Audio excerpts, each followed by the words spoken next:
आदरणीय दर्शकबिन हामी अहिले ठ्याक्कैसँगले सचेत धराने समूहले बनाएको हामी श्रम संस्कृति पार्कमा आइपुगेका छौँ। यो चाहिँ रक गार्डन सचेत धराने समूहले बनाएको यस्तो छ हजुर, हेर्न सक्नुहुन्छ यहाँहरूले।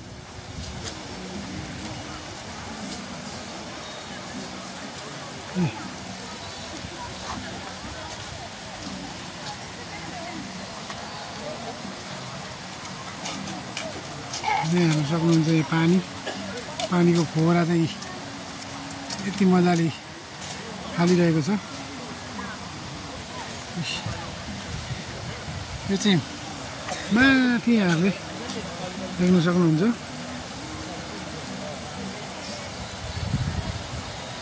धरानको एउटा धरान लेखिएको पनि छ। म पनि अहिले निकै दिनमा आएको यहाँ। यस्तो साह्रै राम्रो बनाएको छ, देख्न सक्नुहुन्छ यहाँहरूले।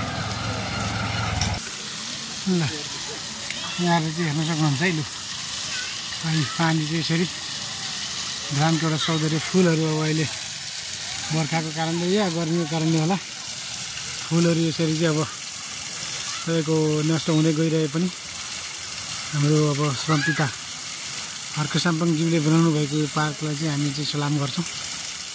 यो कसैले पनि कल्पनै नगरेको कुरा उहाँले कल्पनामा लिएर यति राम्रो ठाउँ बनाउनु भएको छ। मान्छेको भिडभाड पनि यहाँले हेर्न सक्नुहुन्छ। यो चाहिँ तपाईँको यति राम्रो देखिन्छ हजुर, हेर्नुहोस्।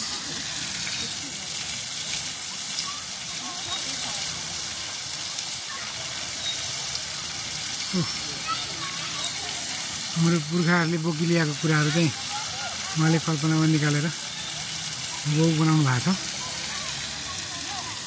हेर्न सक्नुहुन्छ यहाँहरूले यति राम्रो भएको छ, यति राम्रो। यहाँ लगभग आज त छुट्टीको दिन होइन र मात्रै खासै त्यति भिड देखिँदैन। छुट्टीको दिन त यहाँ तपाईँको लगभग खुट्टा टेक्ने ठाउँहरू पनि भेटिँदैन। त्यति मजाको बनाउनु भएको छ।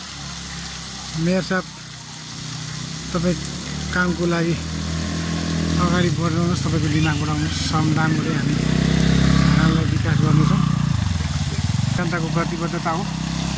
हुनसक्छ हामी अब सबै यहाँको श्रमदानमा उपस्थित नभए पनि तपाईँको अब आन्तरिक भौतिक रूपमा हामीले बाहिरबाट भए पनि तपाईँलाई सहयोग गरि नै रहेका छौँ। हजुरको कामलाई हामी सलाम गरिरहेका छौँ।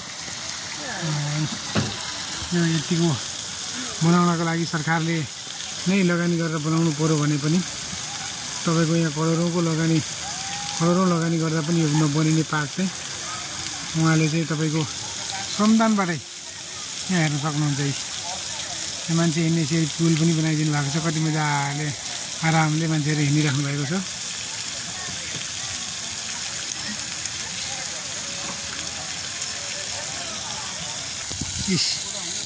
मेरो काठमाडौँबाट आउनुभएको दुईजना साथीहरू मलाई भेट्न आउनुभएको मेरो साथीहरू चाहिँ यहाँ आज श्रम संस्कृति पार्कमा ल्याएको छु। बलबहादुर सर कस्तो लागिरहेछ त यहाँ घुम्न आउँदा? हर्क साम्पाङको काम कस्तो छ? एकदम यो काठमाडौँ काभ्रेतिर पनि यस्तै भइदियो जस्तो लागेछ कि? केही भएकै छैन। यहाँलाई कस्तो लाग्यो? एकदम राम्रो। यहाँ त झन् काठमाडौँ एकदम अब तपाईँको बालन शाहले जस्तै काम गर्नुभएको छ। धेरै खुसी, राम्रो गर्नुभएको काममा धेरै राम्रो। के भन्न चाहनुहुन्छ बलबहादुरजी? अनि एकदम धेरै राम्रो छ। यो घुम्नु साथीलाई 15 वर्षपछि भेट भयो होइन, सबभन्दा खुसीको कुरो त्यही हो। Thank you. श्रम संस्कृति पार्कमा सारङ्गीको धुन पनि गुन्जिरहेको छ। साह्रै मजाले गाना बजाइराख्नु भएको छ।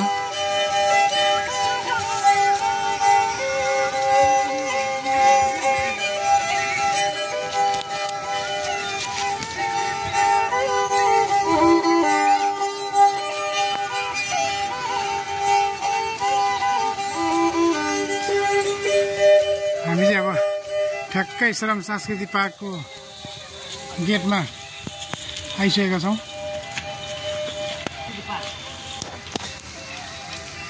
त्यसपछि त श्रम संस्कृति पार्क ननिकाले त कहाँ हुन्छ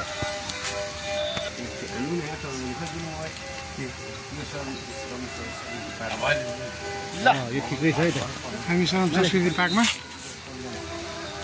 हामी श्रम संस्कृति पार्कमा चाहिँ 3 जना आइपुगेका छौँ। ओइ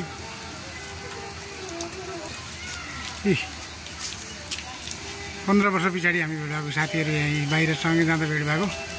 आज काठमाडौँदेखि आउनु भएको छ धरान भेट्न भनेर भेडार घुमेर आएर अहिले श्रम संस्कृति पार्क अर्का साम्पाङको नाम उहाँहरूले पनि सुन्नु भएको रहेछ र यहाँ जाउँ भन्ने भएर हामी अहिले आएका छौँ है गाइजहरू।